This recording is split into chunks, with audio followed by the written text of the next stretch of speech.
Hi friends, welcome back to my channel. I am so happy to say our special guest, Mr. Ted, is joining us once again for a TBR jar video. I know you missed him. If you're new here, my name is Heidi and we do all the bookish things together, and I'm so excited to be finally choosing my May TBR. I have been so excited to pick my May TBR for a couple of reasons, but the main one is I'm going to be traveling a lot in May, at least 2 weeks out of the month of May, so I need to be a little bit more strategic when picking my TBR for the month.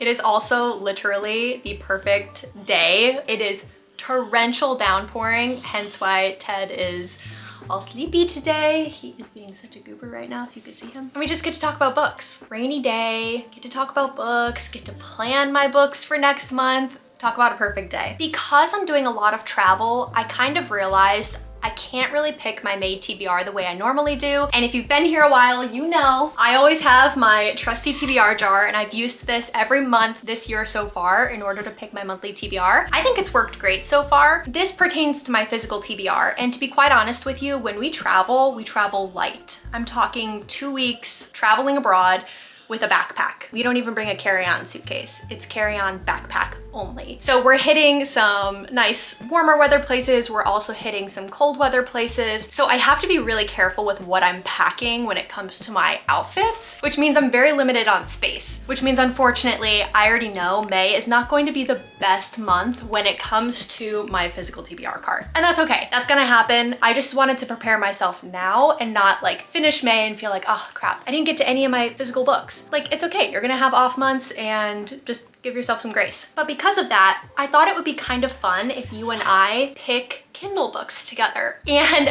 what I mean by that is picking Kindle books that are on my physical TBR. I never thought I would own a Kindle. I love, Teddy, that's not for you.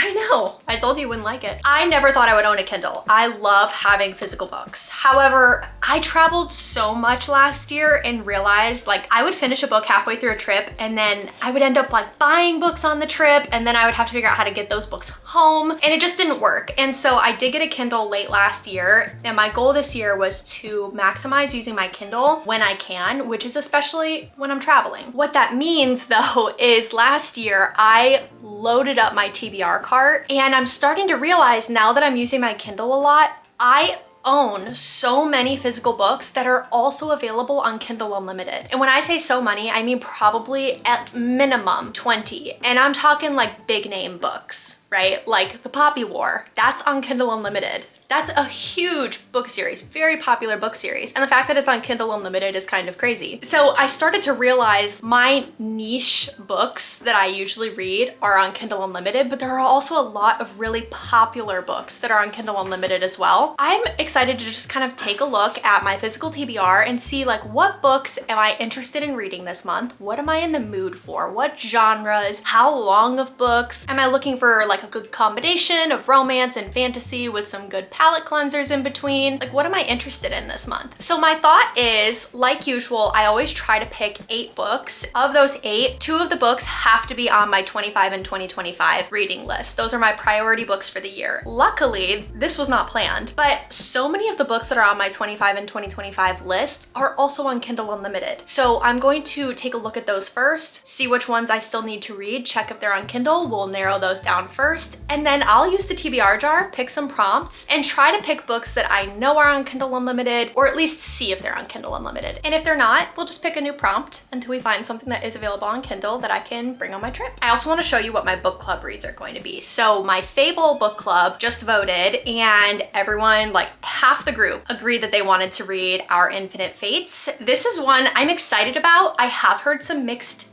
things. I heard it was extremely hyped up and like promoted, like paid promotions, and that's why it had really good ratings at first. And then actual people who don't get paid to read were reading it and they were like, this isn't actually very good. I'm going into it with an open mind because I have heard it's compared to The Invisible Life of Addie LaRue, which I really liked. I don't expect it to be the same, but if it's kind of similar, then I think I'll enjoy it. And then my local book club that I run with my friends, we decided to read The Paradise Problem. This one I have to have read before my trip because that's when book club is. So I will be reading this one physically, and honestly I'll probably also read Our Infinite Fates, like the physical book, because I want to make sure that I'm getting all my notes into Fable before I head out of town, just to kind of get the book club running a little bit. But honestly, my book club, if you're a part of it, y'all rock. Everyone is so active. Everyone is like always commenting on the chapters, which is so fun. Nobody comments spoilers. Like y'all are just so respectful. So thank you so much. If you want to join my Fable, I'll make sure the link is in the caption below. But those are my 2 book club books for the month of May. Look who it is. Are you stealing my show? It's okay, people love you. There wasn't a single hater in the comment. Not a single hater in the comments.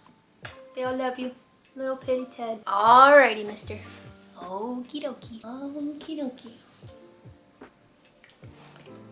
Stanky breath. Okay, so here are some books that I'm pretty sure most of these are on my 25 and 2025 list. I'm 90% sure most of these books are on Kindle Unlimited. So I'm just gonna kind of put these to the side just so while I'm picking prompts, we can kind of check and see if any of these are available. And I wanna pull from my 25 and 2025 list first, just because that is my priority. I have to read these books before the end of the year. Also, I don't know if you can hear it, but I kind of hope you can. It is just like rolling thunder outside. It is, that's like the perfect background noise. A lot of you comment and you say you just kind of like put these videos on in the background while you're working, or even some of you said while you're doing your reading journal, which is so sweet. So I hope that you're catching some of that thunder in the background for some nice little ambiance. Okay, so the first prompt is title includes either the words girl, lady, or woman. Let's see. I don't know if any of these are. We have City of Gods and Monsters. Pretty sure that's on Kindle Unlimited. Spark of the Everflame, which is really popular, also on Kindle Unlimited. I know that for a fact. I'm really hoping I get a prompt that fits that one. We have Mile High. I also really want to read this one. I feel like this would be such a good airplane read. We have The Handmaid's Tale. Doesn't say the word girl or woman or lady, but it's so close. Fragile Sanctuary, Things We Never Got Over, Heartless Hunter.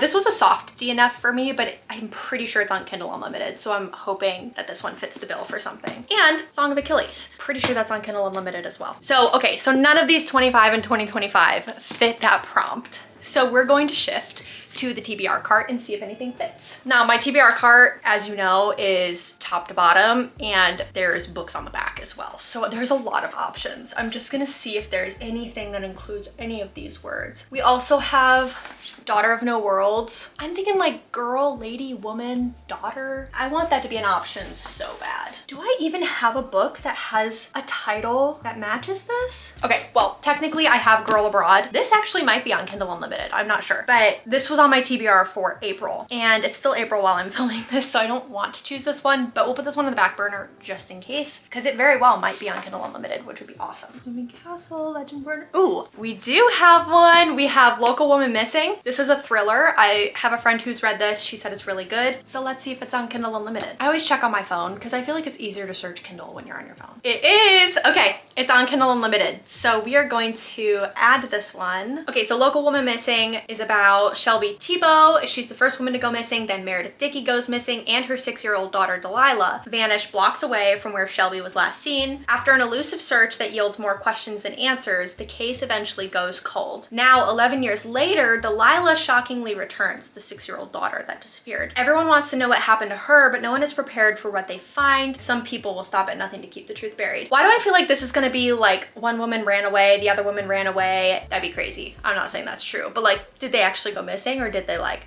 intentionally go missing? I think that's gonna be the plot. This is so fun. We're like switching it up a little bit. It's fun to like pick your TBR every month, but sometimes you just gotta like switch it up. I saw Rachel Catherine did a dartboard for her last TBR. That looked like so much fun. She looked like she was having a blast. Book with purple on the cover. Okay, well, let me check these that I have over here. Fragile Sanctuary unfortunately has every color but purple. It's like really more of like a pink magenta, so that doesn't count. Dang, okay. None of my 25 and 2025 have it. Maybe this one, but I really think that's like more of like a dark blue. It's because it's supposed to be like Michigan, so that doesn't count. So we're back to the drawing board. A book that has purple on the cover. Ooh, Forget Me Not. That has purple on the cover. Also, I really love this cover. I don't know if this is on Kindle Unlimited, but I do want to read this, and it looks very springy. Let me just check, because if it works, that is one that I want to read. It's been on my like kind of urgent TBR. It's not. Okay, back to the drawing board. I also have Check and Mate, which has purple on the cover. The Light We Lost, it's kind of like periwinkle. Okay, we're gonna flip it back around. Oh, I can always count on one of these books to have Okay, Keeping 13 has purple on the cover. This is one I really want to read the actual book because I annotate a ton, and I annotated the first book in this series a ton, but it does have purple on the cover, and I do really want to read this one. I don't have any other purple books, but this one definitely has like purple down here. I know this one is on Kindle Unlimited, so I'm gonna read Keeping 13. When I tell you, Finding 13 caught me so off guard, so by surprise. I was not expecting to love that series as much as I did, and I have been trying to pace myself because I could have just plowed through this whole series in anticipation for the new book coming out, but I know like once I finish it, I'm gonna wish I had savored it. And these are long books. Like this is a good one to bring on a trip for long like travel days. So okay, book number 2 down. Alrighty, prompt number 3, title with 5 words. I have to have, ooh, wait. Yes, things we never got over, exactly 5 words. This is gonna be it. This is on my 25 and 2025 list. It's on Kindle Unlimited. We're doing it. I'm also really excited to be reading this one because I was gifted this for my last birthday and I just haven't gotten around to it, but I do really wanna read this. I wanna talk to the person who gave it to me. So I'm so excited to finally have an opportunity to read this. I actually don't know what the synopsis of this one is. I read it when I got it and then it's kind of just like been filed away into the back of my mind. So I also know this is a really popular book. I'm like probably one of the only people on the planet who hasn't read this. But Naomi Witt is on the run, not just from her fiance in a church full of well-wishers, but from her entire life. Although if you ask her, Naomi's riding to the rescue of her estranged hot mess of a twin, Tina, to knock him out. A rough around the edges town where disputes are settled the old-fashioned way with fists and beer, usually in that order. Wait, so knock him out is a town? Huh. Too bad for Naomi, her evil twin hasn't changed at all. Ooh. After helping herself to Naomi's car and cash, Tina leaves behind something unexpected. The niece Naomi didn't know she had. Now she's a guardian to an 11-year-old going on 30. What? Now she's a guardian to an 11-year-old going on 30 with no car, no money, and no plan. That's crazy. There's a reason this bearded bad boy barber doesn't get involved with high maintenance women, especially not a type A romantic one. But since Naomi's life imploded right in front of him, the least Knox can do is help her out in a jam. And just as soon as she stops getting into new trouble, he can leave her alone and get back to his quiet, solitary life. At least that's the plan. We all know that worked out great for him.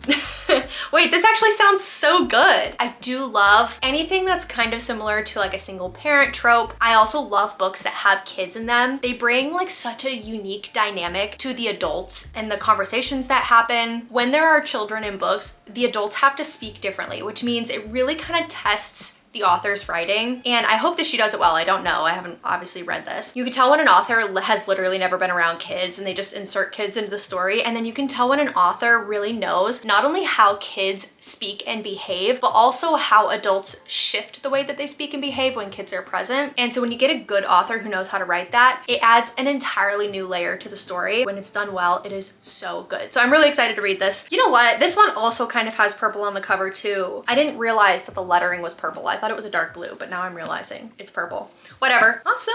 Okay. Book number 4. An odd number of pages. What a fun one. Okay, this is definitely going to apply to at least one of my 25 and 2025 lists. So let's see what we have going on here. 75. Okay, well, the last page number is 475, so this is an option. The other one, I just want to see, because I really want this one.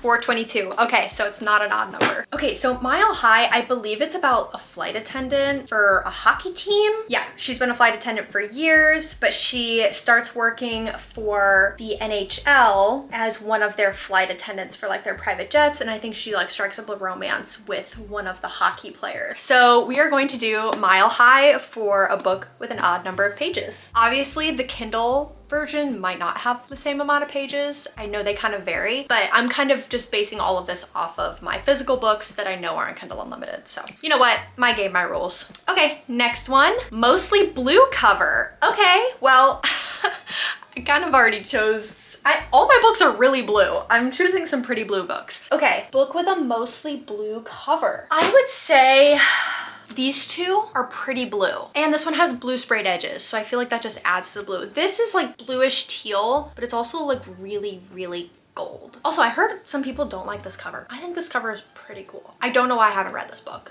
yet, to be quite honest with you. Like it's been sitting on my TBR for like 3 years. I think Fragile Sanctuary. I think I'm gonna go with this one. Why do I feel like this is giving like fixer-upper vibes? I think, is it like brother's best? Yeah, it's brother's best friend. That is a good trope. I love a good brother's best friend. I did just read a terrible brother's best friend. Twisted Love, terrible. I hated it. I thought I was gonna love it. I actually like did love it, and then all of a sudden, in a span of like 2 pages, hated it. So I'm hoping this redeems that trope a little bit for me. But it looks like he's like the contractor working on her house, and then her world kind of like falls apart, and he's there to like help her, make her feel safe. The synopsis really doesn't give much away, but I generally don't read the synopsis. Okay, so we've done 5 prompts so far. So I need 3 more to kind of hit what I want my reading goal from A to B.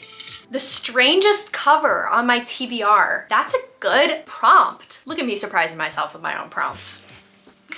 I mean, this one is interesting, I will say. City of Gods and Monsters. It's like a lock, but it's like an eagle, and there's a city inside of the lock. I really don't know what this means. Let's see. The strangest cover. What qualifies as strange? I feel like I have a lot of very beautiful covers. I will say it's not this cover, but the original cover for How Does It Feel is kind of terrifying. This was on one of my previous month's TBR, so I'm not gonna pick this one, but seriously, scary. Okay, let's see. Do I have any strange covers? I know what those are already. Those aren't weird at all. I don't know. Maybe I'm like, maybe I'm alone in this, but I feel like I have a lot of very beautiful books. Based off of what I have for this prompt, I'm gonna go with City of Gods and Monsters, and I am nearly certain that, how is this only 720-ish pages? This is huge. I feel like this looks like a 1,000-page book. Dang.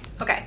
Wait, let me see. Confirmed, it is on Kindle Unlimited. So I will be reading this one. This is the first book in the House of Devils series. I've heard Mariana talk a lot about this. I don't know, I've just kind of been intrigued, but let's see. Lauren Calla has only ever been ordinary. As a human struggling to survive in a city that caters to the needs of vampires, werewolves, witches, and other supernatural creatures, she always assumed her life would remain simple, predictable, and as safe as her world would allow. Until she barely escapes abduction at the hands of the Darkslayers, supernatural bounty hunters that possess the sight, a magical tracking ability that allows them to see a person's aura, and one of her friends is taken in her place. The abductors are demanding a ransom, Lauren's life, in exchange for her friend's safe return. Lauren will do whatever it takes to get her friend back, even if it means accepting help from Darien Castle. This is a name I've heard before, Darien Castle, the leader of the 7 Devils, the most feared dark slaying circle in the city. Darien specializes in tracking down demons and criminals that are better off dead than alive, so when he takes a job to track down Lauren and find out she is human and couldn't hurt a fly if her life depended on it, he decides to protect her instead of turn her in for a reward. As much as Lauren doesn't want to admit it, Darien is her best and only chance at finding her friend alive if she can somehow manage to get along with him and not fall head over heels in love, ...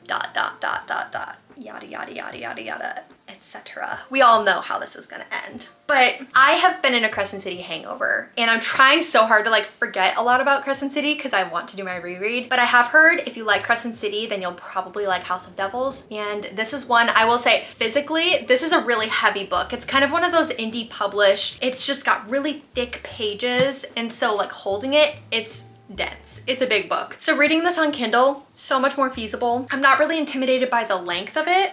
Sometimes I just have a hard time like reading small font in big books. This is one I'm looking forward to be reading on Kindle. Guys, this is such a good list, and I have picked almost all of my 25 and 2025 list, which is so cool because I'm a little bit behind on getting those read. So this is gonna be great. Okay, I've picked 6 books, 2 more to go. Let's see. A sports romance. I already picked Keeping 13.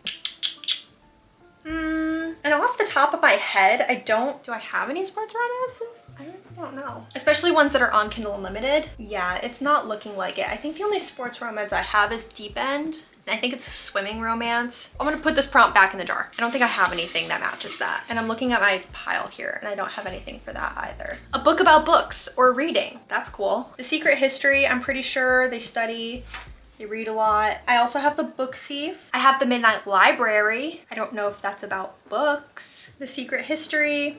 not Kindle Unlimited. Midnight Library is also not Kindle Unlimited. Book Thief is not Kindle Unlimited. Okay. Okay, guys, I don't have a book for that. Here's what I want to do. Normally, I pick 6 books from my jar, and then I pick from my top shelf, which is my 25 and 2025. We're gonna pivot a little bit. I've already chosen 6 books, 6 prompts, and they all happen to be my 25 and 2025. So I feel like that's pretty successful. So what I would like to do for my remaining 2, give myself a little freedom to pick, and I want to pick books that I know are on Kindle Unlimited. Here are my options, and I think this is going to be kind of tricky, but I do want to consider Spark of the Everflame, but I also want to consider Daughter of No Worlds. I have been so excited to read this. I also want to potentially read The Poppy War. Of these, here's my thought. This is how strategic I'm gonna get. The Poppy War, Catabasis is coming out soon. I need to catch up on my R.F. Kuang books. I have some motivation to read this one and to read it soon.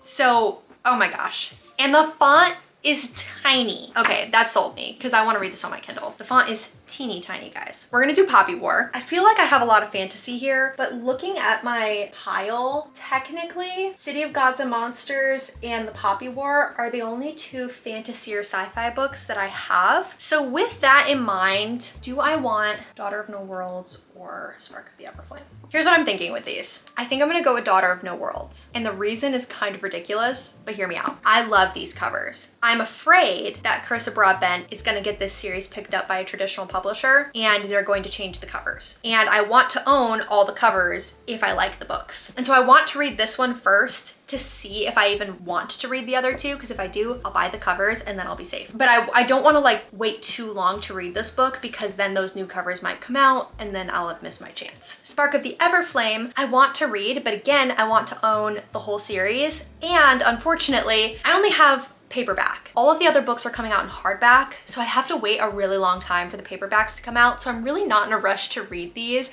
I know that sounds ridiculous, but like that's just how my brain works when it comes to my books. If I own them physically, I want them to match. So I am going to put Spark of the Everflame back, and it looks like we're going to be reading Daughter of No Worlds. This one also has small font. Reading on Kindle, all the better. Okay, so let's do a quick little wrap up. We have so many good books here. I'm so excited. But we have Daughter of No Worlds, The Poppy War, City of Gods and Monsters, Mile High, Fragile Sanctuary, Things We Never Got Over, Keeping 13.